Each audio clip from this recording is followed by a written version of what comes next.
What's up, guys? I'm about to play an interview, a small interview that I did with Lita Lewis at the Fort Lauderdale Fit Expo. Before you guys watch this interview, I want you to know I was like really shy, pleased, and honored to meet her.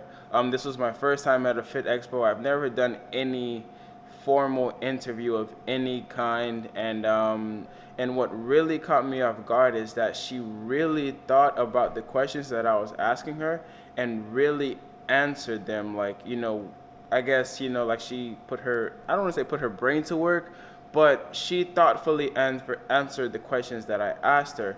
It's not like she was just giving any mediocre answers, and so I really appreciate that about her. Just so you guys know, before watching this, I struggled making eye contact with her because she's looking at me, and I'm like, so I really struggled making eye contact, and throughout the entire thing, I'm like, damn, I should be making eye contact with her. That's how you speak with people.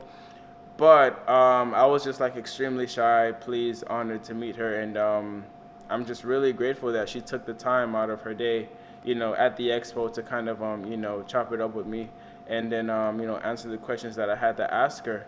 I hope that I have the chance to do this again with someone else, better setting, hopefully, and hopefully that I can, look the person in their eye and have that confidence and stuff like that. So I really like that in this interview. I don't want to talk too much, so just keep that in mind as you're watching this clip. Well, first of all, I just want to know, how long have you been into this fitness journey of where it's your business and it's your passion? How would I say? It's like something you love to do, and how long have you been doing it to the point where it's been how you make a living is what I would say. Sure. Yeah. So, are you recording? Yeah. Oh, okay, cool. So for me, everything that I did regarding fitness was not intentional to essentially kind of quit my job and make it a profession. I had no business plan. Yeah. I had no entrepreneurial spirit. I was simply drawn to leave corporate America because whatever I was doing, I didn't even know how to define it at the time, was fueling me with so much passion to want to help other people that I was like, oh, I'm going to just figure this shit out. Right. And so I quit my job off the whim, and I remember thinking, well, I have no brand, I don't have many people following me, but what I can offer, considering everybody keeps asking me, how can you train me, whatnot, I just said, well, I'm going to do free boot camps in my local park. So I told my friends to tell their friends to come to a workout that was absolutely free, so it gives you all the incentive in the world. They came out and they worked out with me. Yeah. And that's how everything essentially started. Wow. So from there, I was motivated to get my certification. Yeah. My camp started to grow in numbers. People then started to ask me if I could train them. And then all of a sudden, now people are paying me to do something that I love. Nice. And I wanted to also ask you, what is the biggest obstacle you've faced and overcome since you started this journey? Like anything, whether it's business-wise, fitness-wise, what do you think is the biggest challenge you've experienced so far, and how did you get past that? Yeah, I think the biggest challenge that I've come across is that, I'm a very trusting person, and I typically go off energy. So if you have good energy, then I would do my absolute most to try to help, collaborate, do something of that nature. Right. One thing I've noticed is that because I am that way, and that's my kind of nature, there's a lot of predators out there that kind of basically want to suck you dry of energy or knowledge, or kind of steal a limelight, if you will, all for a selfish reason. Right. And I tend to keep letting that happen instead of just trying to protect myself, my energy, and growing a brand.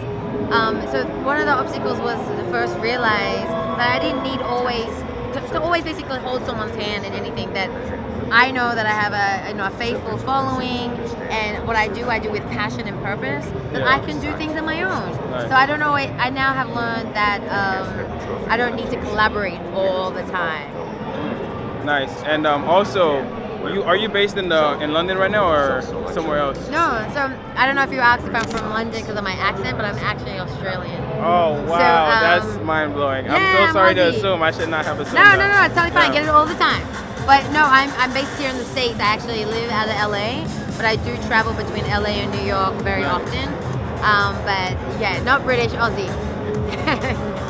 Oh man. And my last question, I don't want to take too much of your time, but after all that you've accomplished so far, and like, what do you feel like is next? Do you see yourself owning your own spot? Do you see yourself like where do you see yourself in the next like near future and like 15 years from now? Like, what's your ultimate goal? Like, what do you feel like is your purpose, or if that's the right way to say it? Yeah, sure. Well, as of now, I have no intention or to actually have my own gym. Right. For me, I love to travel so much, and I know what it takes in order to get a gym off the ground, that you should be there, be present, have your energy really fuel the gym. So that is actually not my priority. What I'd love to be able to do outside of what I'm doing now is essentially build a movement that is, and to literally be known as that person that's like, oh, that's Lita Lewis. She's about self-love and body positivity. Right. My message about health is not just our physical bodies, because our body is just a body, and usually it's just a reflection of our choices and our mindset.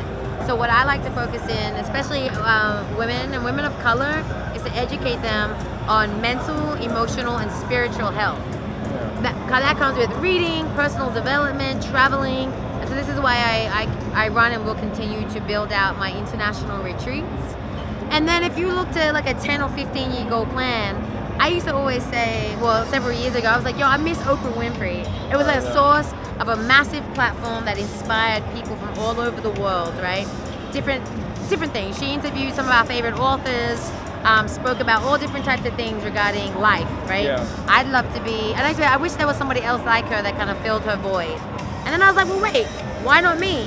So like, I think if I had to like give you a 15-year goal plan, it would be to be like, you know, the Oprah Winfrey of like health and wellness, where I had a platform as big as hers, whether it was digital or on national TV, where I could interview our favorite celebrities in fitness, talk about the next new, you know, fitness gadget or apparatus, talk about all sorts of things. I think that would be how I'd like to sort of go out. Right.